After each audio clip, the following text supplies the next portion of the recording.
Do you still think that with Mr. Peter Obi, a new Nigeria is possible? Okay, I saw this post on Twitter this evening and I was moved.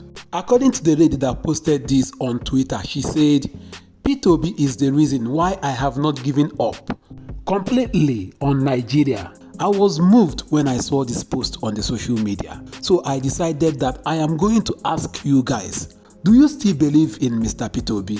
Do you think that Peter Obi is the reason why so many Nigerians have not given up on Nigeria? What do you think about 2027? Do you think that Mr. Peter Obi can make it in 2027? And do you think that if Mr. Peter Obi is elected in 2027, that he is going to transform our dear country Nigeria? For me, I think that Peter Obi is the man. If Peter Obi happens to win the presidency come 2027, Nigeria will be transformed. Oh yes, say that you heard it from Shinik TV. If Mr. Peter Obi happens to be the president in 2027, he is going to transform Nigeria. Okay, let us start with the fuel subsidy. According to the presidency, they said all the presidential candidates in 2023 agreed that once they win, they are going to remove the fuel subsidy.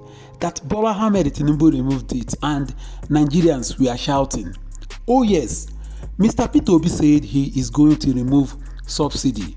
It was in the manifesto of the Labour Party and Mr. Peter Obi, but Mr. Peter Obi will never do it the way the incumbent president did it. You saw the way he did it.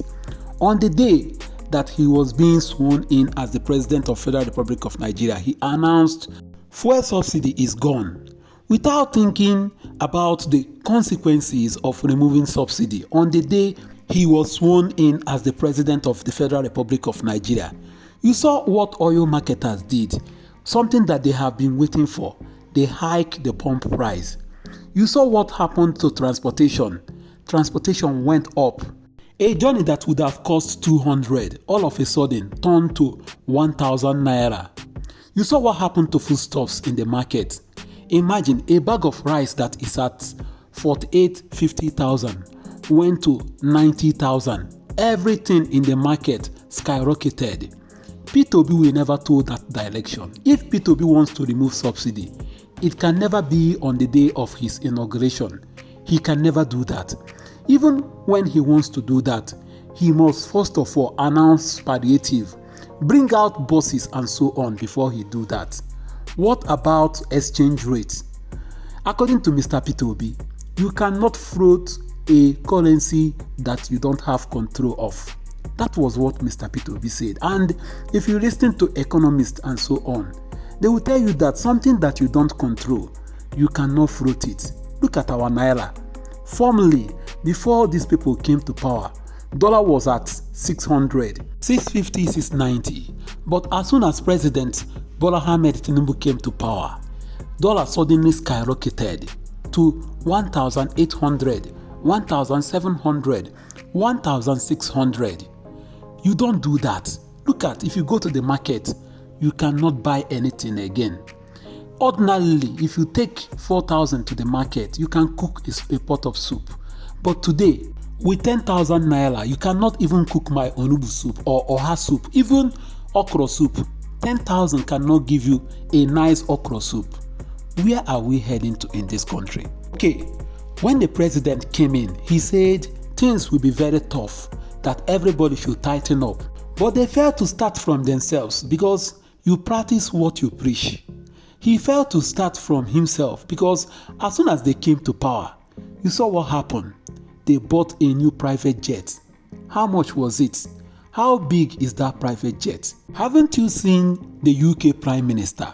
He entered public flights anywhere he is going. As if we have seen the last of it. The next thing we saw was a yacht. How much was that yacht? How much did they use to renovate the vice president's residence? How much did they use to buy cars for Mr. President? Let me tell you guys, a Mr. Peter Obi can never do that. You heard what he said in that press conference, that he told you guys that there is nothing like office of the First Lady. It is never in the Constitution of the Federal Republic of Nigeria.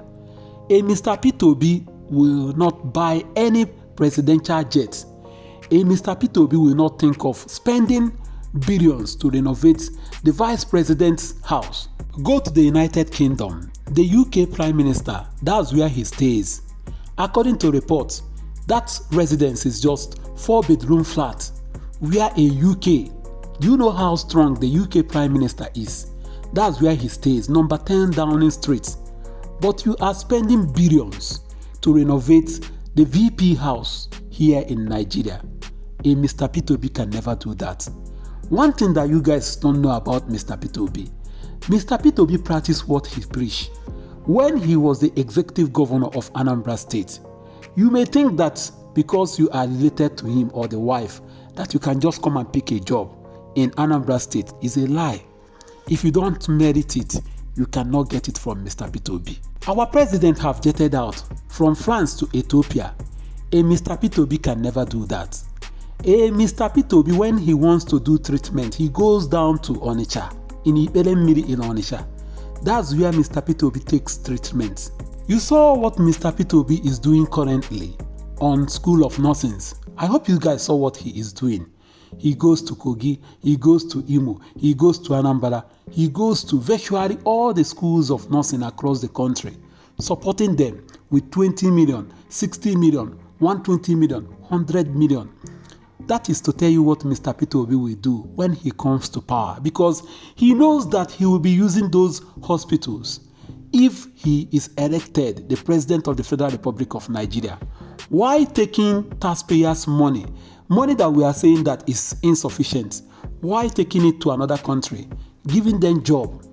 And here you have doctors, you have nurses living in drones, because those hospitals, nobody is taking care of it apart from Mr. P2B, because our president is not using our hospital. That's one thing Mr. P2B cannot do. You saw the way Mr. P2B will go to schools, renovate schools, help them with what they need, give them school bus, support them. That is to tell you that a Mr. P2B likes education. He is going to improve the educational sector of this country, including the health sector of this country. That's what he did when he was in the Anambra State. Go to Anambra State and see. Mr. P2B renovate, revamp Anambra State health care and educational sector. That's why you can see schools from Anambra State doing well when it comes to JAMB and WAEC. This is what we are missing in Mr. P2B. Apart from that, you saw Mr. P2B going round in the far north, helping them with good water supply. That is to tell you what Mr. P2B can do. Before the 2023 presidential election, Mr. P2B traveled to Egypt, to their power sector. Mr. P2B went to understudy how it works, and he came with so many things. That is to tell you what he is going to do in power. You saw what is happening in our power sector today. Every day, national grid collapse. That's what we keep on hearing every day. We have remained in, I think, 5,000 or 6,000 or 7,000 megawatts. That's where we are since. And do you know how much they have invested in our power sector? Do you know how much? Before 2023 presidential election, Mr. P2B was shouting, our oil is being stored in this country every day. How do we want to get foreign exchange when our oil is being siphoned every day? What about our gold? Our gold is also siphoned every day. There is so many natural resources in this country that we can use and get great foreign exchange, but they are being siphoned every day. You heard what Mr. P2B was saying about agriculture. He keep on saying that we have a very vast land in this country. He mentioned Niger State, and look at what happened. The governor of Niger State heard what Mr. P2B is saying. Today, go to the market, you will notice that the rice that you have in market today is from Niger State. The Niger State governor heard what Mr. P2B said. He is now transforming Niger State to an agricultural hub. That is what Mr. P2B can bring.